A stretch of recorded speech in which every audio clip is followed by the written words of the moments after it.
Hulk.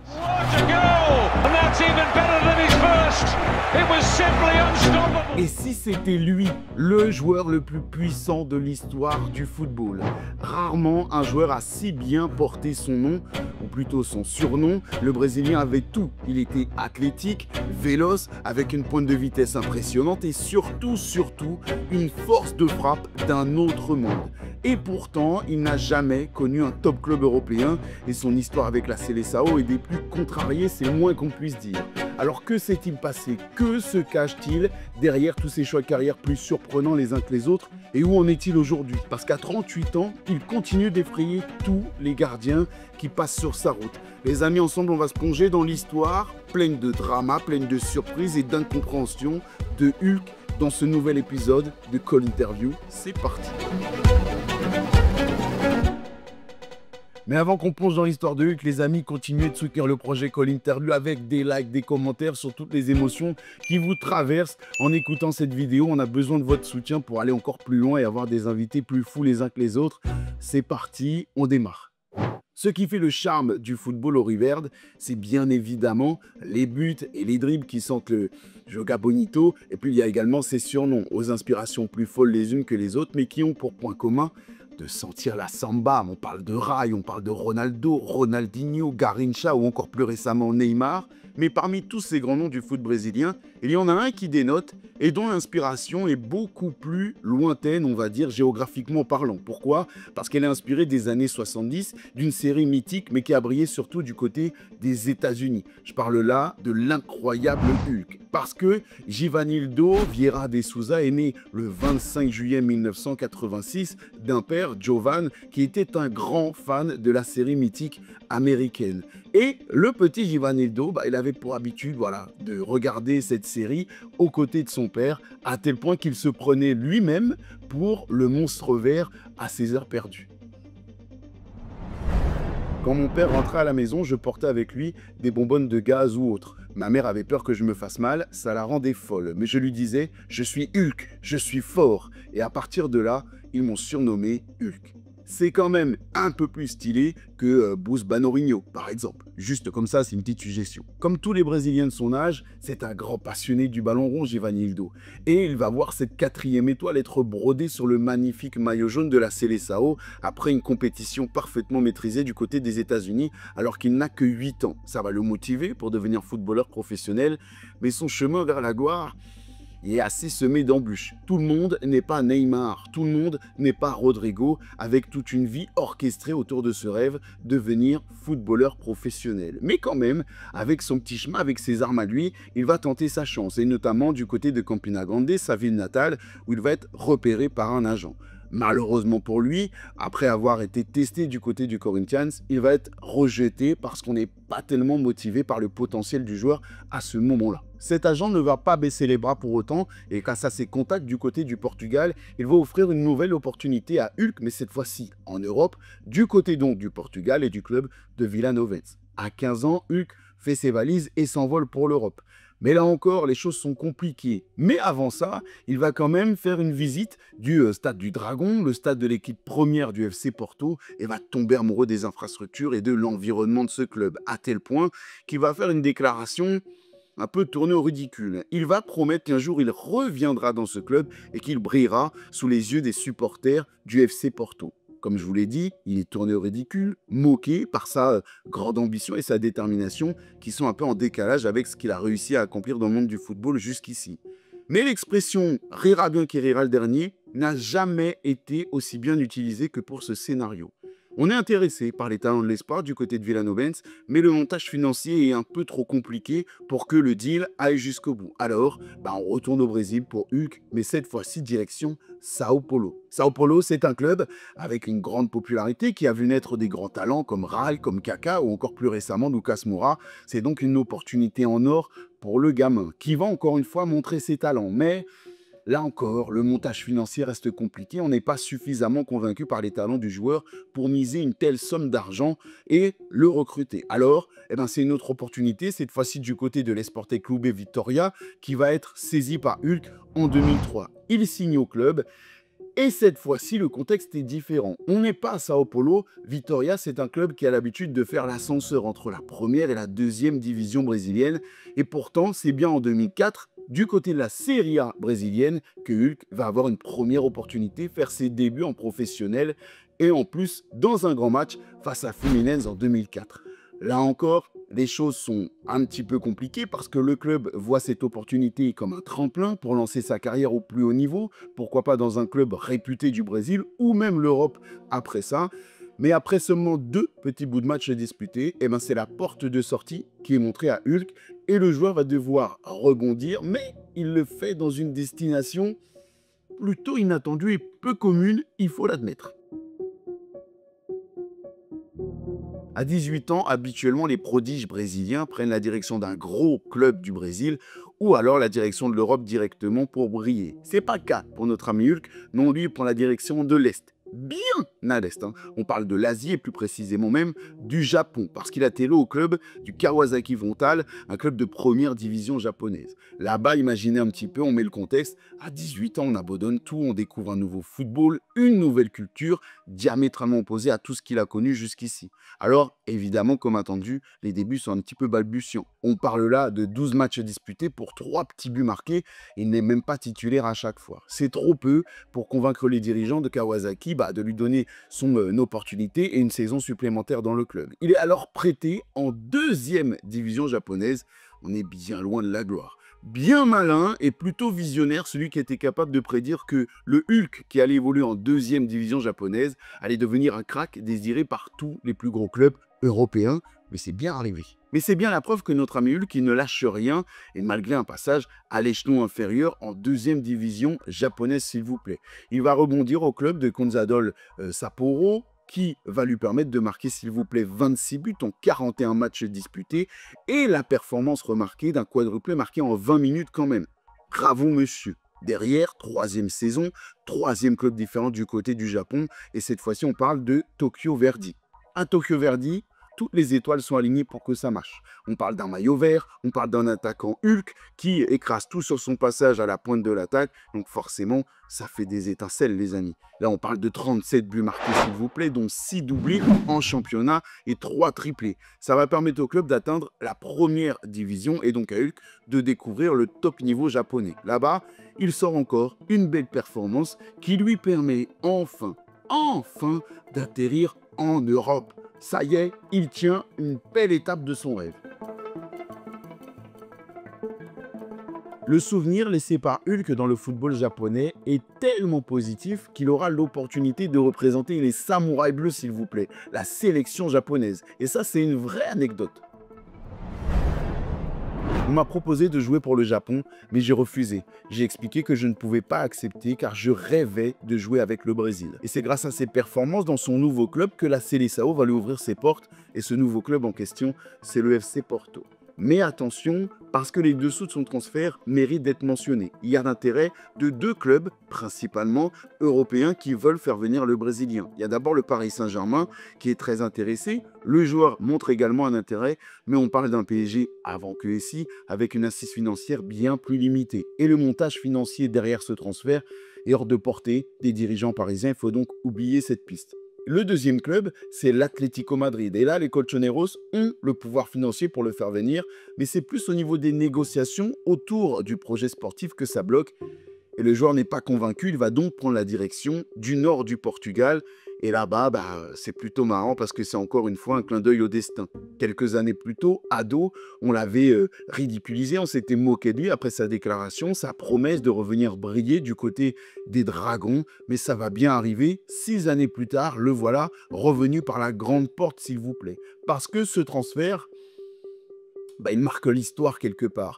On le sait, les dirigeants, les recruteurs du FC Porto ont le chic pour dégoter des grands talents, réaliser de très bons coups, notamment avec les attaquants sud-américains. Et notre ami Hulk, il va obéir à cette règle-là, mais avec quand même un montage financier qui monte jusqu'à 19 millions d'euros. Un record pour le championnat portugais. Je sais, on fait la comparaison avec le foot d'aujourd'hui, mais ça n'a rien à voir, les amis. Même Kylian Mbappé le dit. Le football, il a changé. Un quart de cette somme est reversé à un club uruguayen, mais également à un investisseur anonyme.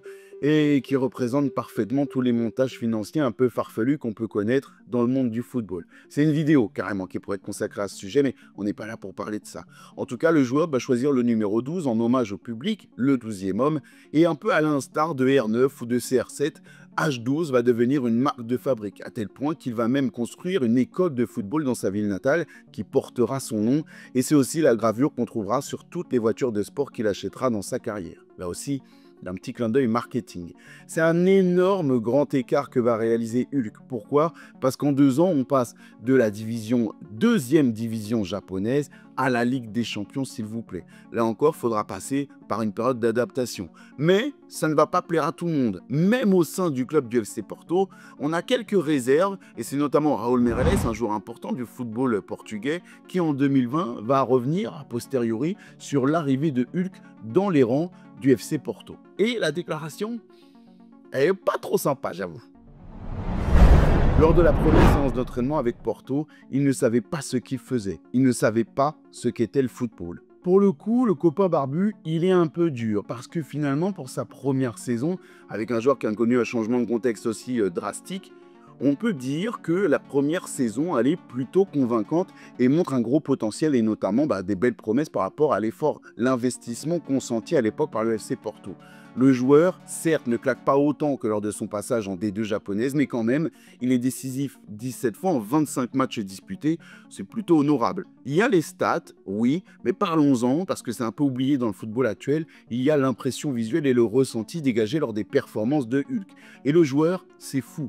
Il court trop vite, il frappe trop fort, il est trop puissant, c'est trop, à tel point qu'on dirait un joueur cheaté de PES, à la manière d'un Adriano dont on a déjà parlé dans Call Interview également. Allez voir cette vidéo les amis, elle vaut le détour. Mais du coup, forcément, on a des grosses attentes autour du joueur, parce que même en Ligue des Champions, certes, il est sur le banc, mais il rentre quasiment systématiquement, et puis il va surtout devenir un titulaire indiscutable très rapidement au sein de cette équipe du FC Porto. Porto atteint les quarts de finale de la Ligue des Champions, éliminé par le grand Manchester United de Cristiano Ronaldo, qui va être même finaliste de cette édition de la compétition. Mais sur le plan national, c'est un carton plein pour les hommes de Josaldo Ferreira, qui sortaient déjà de 3 titres remportés de manière consécutive et qui vont aller chercher un 4e sac en championnat avec la participation de Hulk cette fois-ci.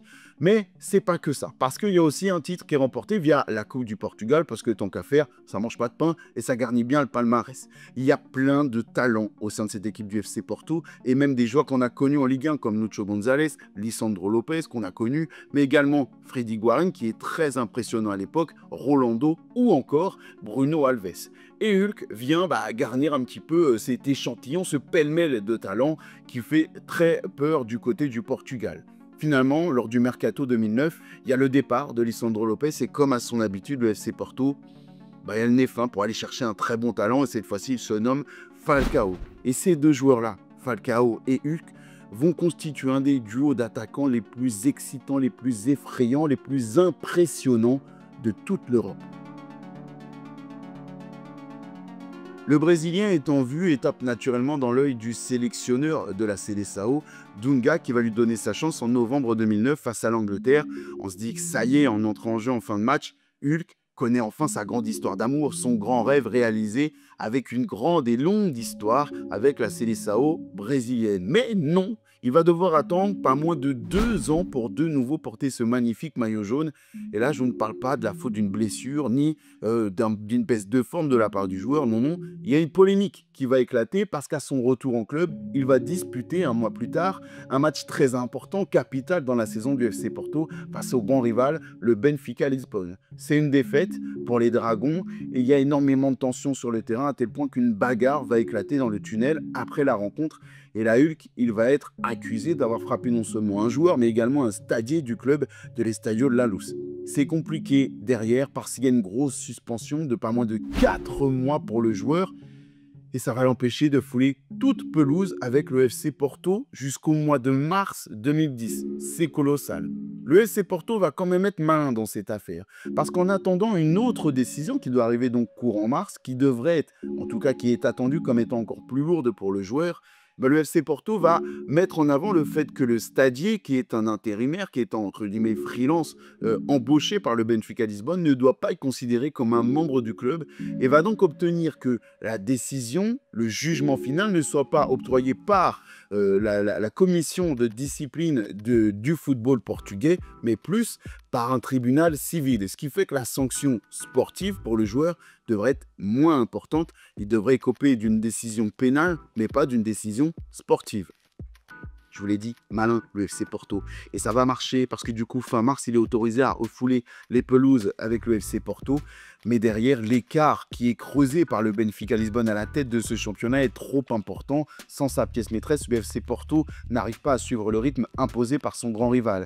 À tel point quand même que, après 4 années consécutives à remporter le championnat, le FC Porto doit le céder à son grand rival. Mais hors de question de tout laisser. Alors, la Coupe du Portugal, elle est bien remportée par le FC Porto, avec même une passe décisive offerte par Hulk à son grand copain, évidemment Radamel Falcao. Le joueur est quand même très important, malgré son absence de 4 mois, on parle là d'un double-double, comme on dit au basket, et c'est très important pour son avancée et son épopée dans son développement, mais également son histoire avec le FC Porto. Et ça va aller plus loin parce que la saison suivante, Hulk, il va tout péter et c'est toutes les défenses européennes qui vont en payer le prix, les amis.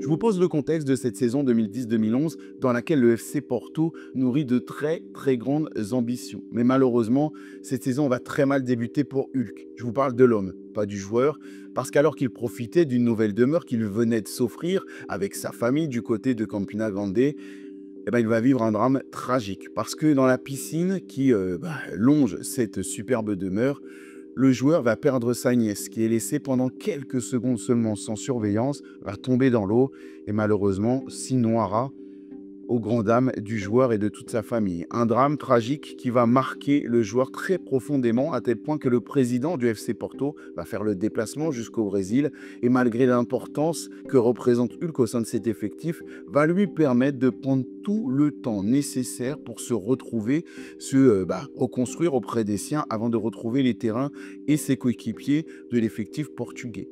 Le joueur est touché très profondément par ce geste et va revenir surmotivé, sans oublier la perte de sa chère et tendre nièce, avec une célébration qui va lui être dédiée après chacun de ses buts et ses fameux doigts levés vers le ciel pour montrer qu'il ne l'oubliera pas.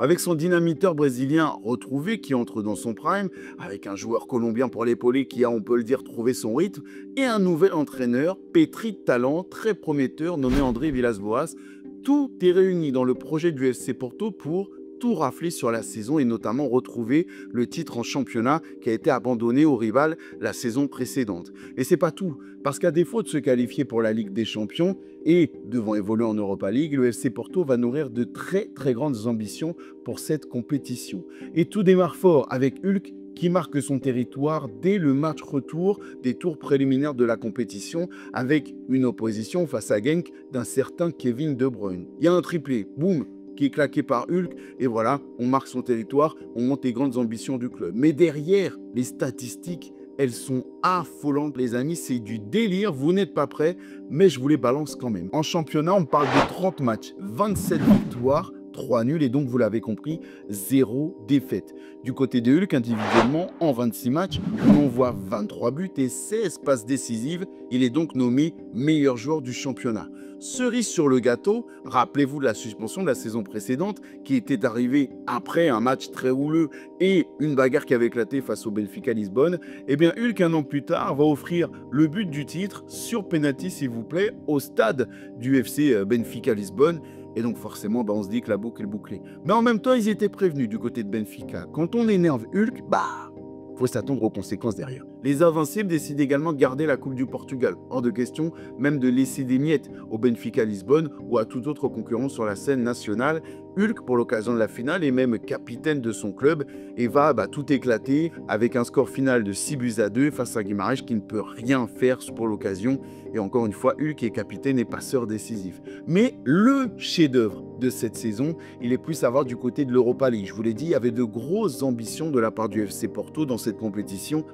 Eh bien, évidemment, on va pas décevoir. Avec une phase de poule écrasante, mais c'est surtout à partir des quarts que la domination portugaise est retentissante et surtout sans contestation possible. On parle d'un score cumulé de 10 buts à 3 face au Spartak, avec 4 buts marqués par Falcao. Parce que oui, la grande star de la compétition, c'est pas Huc, non, c'est le Colombien, qui va, je vous l'ai dit, claquer donc 4 buts en quart de finale et en demi, pour un score final qui est pas moins impressionnant, 8 buts à 3. On parle de 5 buts marqué par le numéro 9 du FC Porto. Mais ce n'est pas tout, il va également être le seul buteur par une tête marquée en finale dans le derby face à Braga. Là encore, on remporte un titre important. Hulk est décisif 11 fois dans cette épopée, mais Falcao, c'est 17 buts marqués en 14 matchs seulement.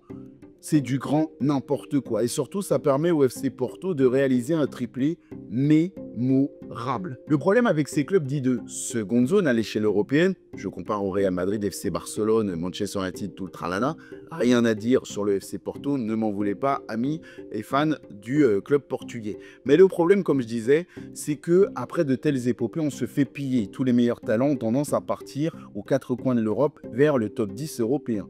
C'est le cas notamment de Radamel Falcao qui prend la direction de l'Atlético Madrid, ou même du coach André Villas-Boas qui, comme José Mourinho à son époque, s'envole du côté de Chelsea. Mais il y en a un qui, malgré les courtises, décide de rester à quai, de rester au FC Porto, c'est Hulk, parce qu'il a en mémoire le magnifique geste, la magnifique considération qu'il avait reçue de la part du président du FC Porto, mais également du club dans son ensemble, alors que lui traversait une période très sombre après le décès de sa nièce. Il va donc rester une saison supplémentaire et encore une fois piller le game avec un aspect décisif, 37 fois lors d'une saison, et encore une fois, comme je vous l'ai dit, il a régalé. Voilà, il a bien gagné le droit de s'envoler vers un top club européen à l'issue de cette nouvelle saison, parce qu'en termes de palmarès, de statistiques, il a tout pété avec le FC Porto. Et là, encore une fois, le gratin d'Europe est à ses pieds. Mais parmi les courtises, parmi les sollicitations, on parle encore une fois d'un chèque de 62 millions d'euros qui aurait été mis sur la table par Chelsea, mais également d'un chèque de 72 millions d'euros mis sur la table par le Paris Saint-Germain, version QSI cette fois-ci. Voilà, je peux la faire côté PSG. Mais non, non, non, non. Hulk, il est coutumier du fait maintenant. Alors il va nous surprendre avec une destination plus qu'inattendue, plus hors de la carte en tout cas en termes de gratin européen. Je vous le donne dans le mille, ici du côté du Zénith. Il aurait pu jouer en Première Ligue, mais il va choisir de jouer pour la Première Liga. Ça se rapproche dans le nom, mais en termes de notoriété et de niveau, on n'est pas forcément sur la même échelle. Mais bon, quand même, on parle d'un transfert de 55 millions d'euros, ce qui est colossal à l'époque, et surtout d'un salaire de 6,5 millions d'euros qui lui vaut une image de mercenaire quand même. Hulk, il est lucide, il est conscient, et à défaut de cacher cet aspect financier, il va surtout essayer d'expliquer et d'atténuer cette image de mercenaire. Je ne sais pas s'il a gagné pour le coup. Je vais être sincère, les gens savent que je suis un joueur de football, que je dois profiter du moment. Et c'est clair que je suis parti du FC Porto au Zénith pour l'argent, mais aussi pour le club. Le Zénith est une équipe qui grandit énormément et détient de grandes structures. Je suis sûr que dans 2 ou 3 ans, le club fera partie des grands. Son arrivée a fait beaucoup jaser, même si elle est associée à celle du Belge Alex Witsel, qui lui aussi est grassement rémunéré, mais tout aussi grassement critiqué. Et même au sein de l'effectif russe, on a du mal à digérer ses arrivées avec le capitaine du club, Igor Denisov, qui va aller jusqu'au clash par voie de presse. Écoutez ça, c'est ça lui. Je pourrais comprendre si nous avions transféré Messi ou Iniesta. Ils valent n'importe quel prix. Oui, nous avons acheté de bons joueurs qui vont aider le Zénith, mais sont-ils vraiment meilleurs que les autres vedettes de l'équipe pour mériter d'être payés 3 fois mieux? Pas sûr, certes, mais on a connu mieux quand même en termes d'accueil, je crois. Le discours d'Igor Denisov ne va pas aider à atténuer les ressentiments non plus du côté des ultras, fortement opposés à l'arrivée de ces deux joueurs, mais qui ont simplement expliqué via un communiqué qu'ils en ont marre de recruter des joueurs noirs et homosexuels. Bref, chacun ira de ses conclusions, mais ils vont expliquer qu'ils ne sont pas racistes. Non, parce que leurs explications sont, je cite, « L'absence de joueurs noirs au Zénith est seulement une importante tradition qui souligne l'identité du club. » Voilà, moi, je ne sais pas comment réagir. En tout cas, Hulk qui va le faire de manière bien plus élaborée et intelligente que moi, avec un message de paix et d'apaisement. En tout cas, il va tenter de le faire. Nous sommes là pour jouer, peu importe notre couleur, que l'on soit noir, blanc, bleu ou jaune, nous sommes tous pareils, nous sommes tous faits de chair et de sang. Il n'y a donc pas de différence et les préjugés ne devraient pas exister. J'ai une image positive des supporters du Zénith et je n'ai jamais eu de problème avec eux. On en oublierait presque l'essentiel, le terrain. Le terrain, c'est l'essentiel. La saison russe, elle est coupée en deux. Elle va d'abord de juillet à décembre avant de laisser passer une trêve hivernale conséquente, la faute au climat et au très gros froid russe, impossible de jouer dans de telles conditions. Et la saison reprend donc entre mars et le mois de mai. Pour la préparation à cette première saison, Hulk arrive en retard, la faute à un mercato et à son statut de vedette entre guillemets. Pas le meilleur moyen de s'intégrer dans cet effectif. Ce qui fait qu'en termes de forme, il n'est pas forcément au rendez-vous et en termes d'intégration, dans un effectif hostile, là encore on sent des tensions. Et ça va éclater en match de C1, cette tension, face au Milan AC. Il est remplacé à 10 minutes de la fin par Luciano Spalletti. Et là, il voit rouge, le joueur. Il pète les plombs, va s'en prendre directement à son entraîneur au sortir du match. Il y a une explication plus que virile entre les deux hommes. Finalement, la tension est palpable, certes, mais arrive cette trêve qui va faire du bien à tous les esprits et Hulk sera bien là pour la préparation à la deuxième partie de saison. Et là, il revient mieux, il est en meilleure forme, la tension est derrière lui, il semble mieux intégré à cet effectif, mais pour autant, les performances ne suivent pas. Les statistiques ne sont pas au rendez-vous, surtout pour un joueur qui représente un tel investissement, de tels efforts consentis par le club du Zénith, on est très loin des attentes. Le Zénith termine sa saison sans trophée, forcément ça a du mal à passer. Pour la saison suivante, le numéro 7 brésilien est dans de bien meilleures dispositions et va afficher des statistiques en adéquation avec son statut. On parle là de 17 buts marqués, 7 passes décisives en 24 matchs. Bravo Hulk, c'est costaud. Et même en Ligue des Champions, il va être important, avec le hasard du tirage au sort qui fait qu'il retrouve son ancien club, le FC Porto, mais il va être déterminant lors de la double confrontation face à son équipe et permettre notamment au Zénith de se qualifier pour les huitièmes de finale de la compétition.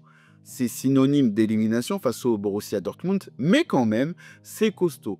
Et plus individuellement, le joueur, il est dans les meilleures dispositions, dans la forme de sa vie pour un événement majeur qui n'arrive qu'une fois dans une vie, si on est chanceux quand on est footballeur, c'est-à-dire un mondial à la maison avec sa sélection brésilienne. Il faut forcément briller. Pour cette occasion, le Brésil va absolument retrouver son prestige et un sacre en Coupe du Monde devant son public. Alors, on va entourer le talisman, le joyau Neymar de plusieurs lieutenants prêts à se sacrifier pour la noble cause. Parmi eux, il y a Hulk, évidemment, mais on connaît l'histoire, on connaît le déroulé de cette triste aventure brésilienne avec Neymar, le Barcelonais, qui est blessé en quart de finale, touché aux vertèbres, indisponible pour le reste de la compétition. Derrière, le 7-1, l'humiliation ultime pour tout un peuple, infligée par une Nationalmannschaft impitoyable pour l'occasion. L'humiliation, elle est un peu plus importante pour Hulk, qui lui est remplacé dès la mi-temps de cette rencontre et qui au final, sur ce tournoi, en 396 minutes de jeu, n'a marqué 0 but et offert 0 passe décisive. Alors officiellement, rien n'est dit, mais officieusement, il a un peu blacklisté le joueur, parce que lui qui était quasi titulaire indiscutable au sein de cette Seleção ne va quasiment plus apparaître avec la sélection. Pourquoi? Parce que sur les 7 années qui vont suivre, il n'aura eu droit qu'à 8 petites convocations en sélection. Ouais, c'est abyssal pour un tel joueur. À défaut de briller en sélection, il va retrouver un petit peu le sourire grâce à son club, l'ami Hulk. Pourquoi? Parce qu'il y a un championnat qui est enfin remporté par le Zénith en 2015. Et puis, il sera en plus, lui, élu meilleur buteur de la saison du côté du championnat russe. Et derrière, la saison suivante, il y a même une Coupe de Russie qui est remportée. Donc, l'armoire à trophées est un tout petit peu garnie. Hulk, après 4 saisons pleines en Russie, va donc s'en aller et il aura le mérite de ne pas avoir fait perdre trop d'argent à son club parce qu'il s'en va un peu plus à l'est certes, mais cette fois-ci du côté de Shanghai, pour la belle somme de 56 millions d'euros. En arrivant du côté du Zénith, Hulk avait annoncé que dans quelques années, très peu de temps, ce club deviendrait un des clubs majeurs en Europe. On peut dire qu'il s'est un tout petit peu planté quand même sur sa prédiction. On ne peut pas lui en vouloir, il aura essayé. Hulk, à son arrivée en Russie, était déjà perçu comme un mercenaire. Mais alors, ce transfert du côté de la Chine, on ne peut pas dire qu'il aide vraiment le Brésilien à redorer un petit peu son image. Non, au contraire, on parle d'un salaire qui avoisinerait les 20 millions d'euros, soit au-dessus de Messi, au-dessus de Cristiano Ronaldo. Mais là-bas, il va rejoindre son compatriote Oscar, qui avait lui aussi été critiqué pour quitter Chelsea, alors qu'il était soi-disant à son prime, pour rejoindre la Chine et son argent. Mais il va aussi rejoindre une ribambelle de stars déjà installées sur le pays, aussi, avec notamment des Pato qui avaient aussi quitté l'AC Milan en faveur du club chinois, mais aussi Pocho Lavezzi ou encore Paulinho. Hulk, c'est vraiment le joueur phare de ce championnat à ce moment-là, que ce soit par le salaire, mais également par les performances sur le terrain. Il est décisif 55 fois en 44 matchs, c'est stratosphérique. Il est sans aucun conteste la meilleure star de ce championnat, la star absolue de la Chinese Super League. Mais il y a quand même ce petit goût de raté dans la gorge avec la question ultime de qu'est-ce que ça aurait donné dans un top club européen? Forcément, on continue de se la poser, cette question. Il y a une expression que j'aime bien, qu'on peut parfaitement utiliser pour la situation, c'est dire que Hulk, il a préféré être premier dans son village plutôt que numéro 2 à Rome. Bon, là, son village, c'est la Chine. Gros village. Et il est numéro 1 quand même, avec un gros salaire. Mais bref, t'as compris l'idée, parce que Hulk, il nous a offert des sensations, des émotions, avec des frappes en pleine lucarne, avec des dribbles et des jets d'Indo Brasil. Et puis il y a eu, aux côtés du palmarès, pas mal d'évolutions aussi, avec un championnat qui est remporté en 2018 et également une super coupe de Chine.